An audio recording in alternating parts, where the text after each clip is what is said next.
नेहा जी दिल्ली से। राधे राधे महाराज। गुरुदेव, मेरे माता पिता ने एक सपना देखा था कि मैं एक उच्च पदाधिकारी बनूं। उन्होंने मेरे हर संभव प्रयास किया और मैंने भी बहुत मेहनत की, बट असफलता हाथ लगी। महाराज जी, अब असफलता से डर सा लगने लग गया है कि प्रयास करने में भी डर लगने लग गया कि दोबारा असफल हो गई तो तो माता पिता के तिबारा दुख का प्रयास करेंगे। हमको प्रयासरत रहना है। हमारा पूर्व का प्रारब्ध जो है ना, जैसे हमको दुख देना है प्रारब्ध को, तो अब हम अगर सफल हो जाएंगे तो दुख कैसे मिलेगा? तो असफल करेगा ना, तो कई बार असफल करेगा, कितनी बार प्रारब्ध अटैक करेगा।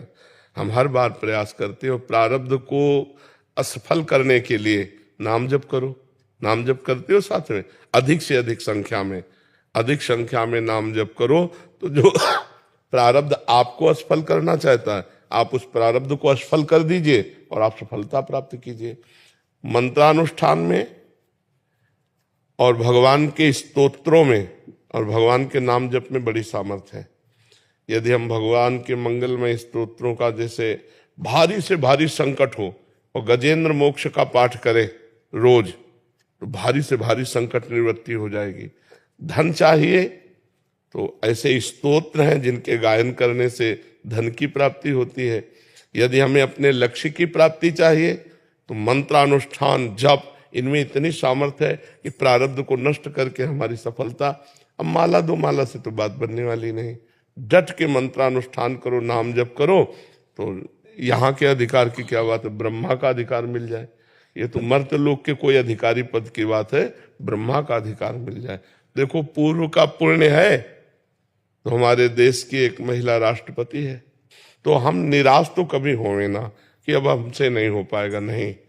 जय बार असफलता मिले तय बार और उत्साह करके हम लगी रहे तो कभी न कभी सफल हो जाएंगे। पर साथ में भजन होना चाहिए। अगर तप नहीं है, भजन बल नहीं, तो किसके बल से आप प्रारब्ध को दबा करके आगे बढ़ेंगे? वो भजन बल ही होता है। इसलिए खूब भजन कीजिए, नाम जप कीजिए और भगवान से प्रार्थना कीजिए, तो कभी न कभी तो सुन ही लेंगे। महाराज जी, मन में भय हो गया है कि असफलता के डर की वजह से और उसकी वजह से जो माता पिता को दुख होता है, उनका जो चेहरा देखना पड़ता है।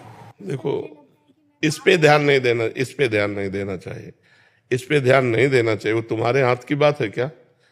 अब बच्चे इसी बात को ज्यादा ध्यान देने लगते हैं तो गलत मार्ग में चले जाते हैं।